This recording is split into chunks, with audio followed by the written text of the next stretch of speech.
Hey guys, FOX-WOLFMAN here. Today I'm going to give a review of this beautiful card right here.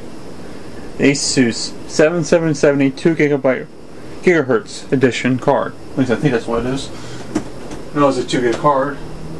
No, it's just a 7770 2 gig card. It's overclocked. I love this card. This is my main card. This is the card I have in my system right now. I do plan on upgrading it, but right now, for what I'm gaming, it does great. This is the quintessential card. If I'm saying you're going to spend $100 on a card, open box, this is what I would spend it on. Well, now, let's talk about it. The good things about this card. It's got 2 fans on it. The reason why this is good? Well, it keeps the card extremely cool. At least, cool in my system. It probably better cooled in other systems, and it might have bad cooling. Let's put it this way: mileage may vary. This is my card. This is what happens when I use it. I will get more into the temperatures later. Let's talk more about it.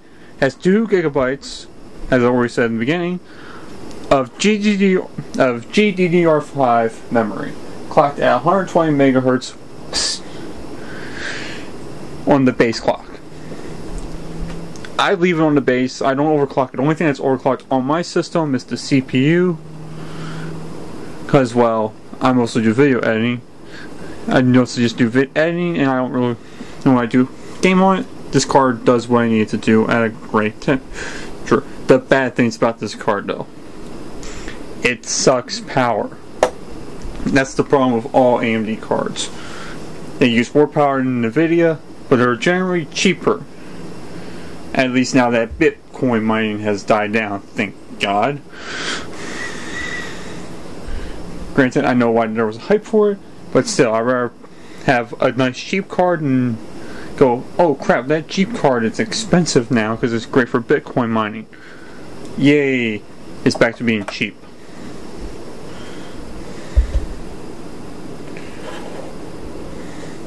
Now, why don't we just go and run some benchmarks on it? Shall we? Okay guys, I just finished running some tests on the ASUS 7770 2 GB edition card, and I can honestly say this card did not disappoint me for its price point. For the casual gamer playing Dirt 3 on Ultra, totally playable. You're getting over 60 FPS, or around 60 depending on your settings and all that. Or this is on a 1080p display. Now, BioShock Infinite, for your more hardcore gamers, yes, you're going to probably want to turn it down to high settings to get 45 frames, but you can play it on Ultra. Certain scenes, though, your mileage may vary.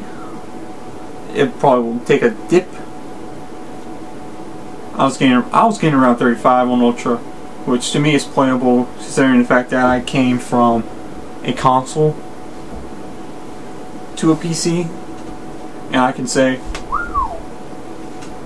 yeah, I'm glad I went back to PC gaming. But anyway, back to the card.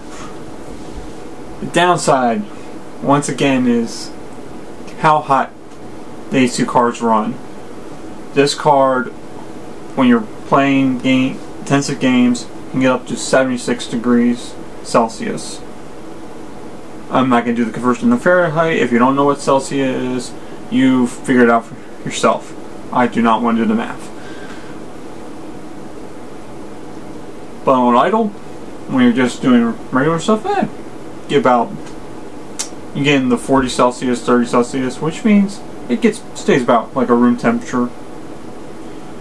So it's not that bad.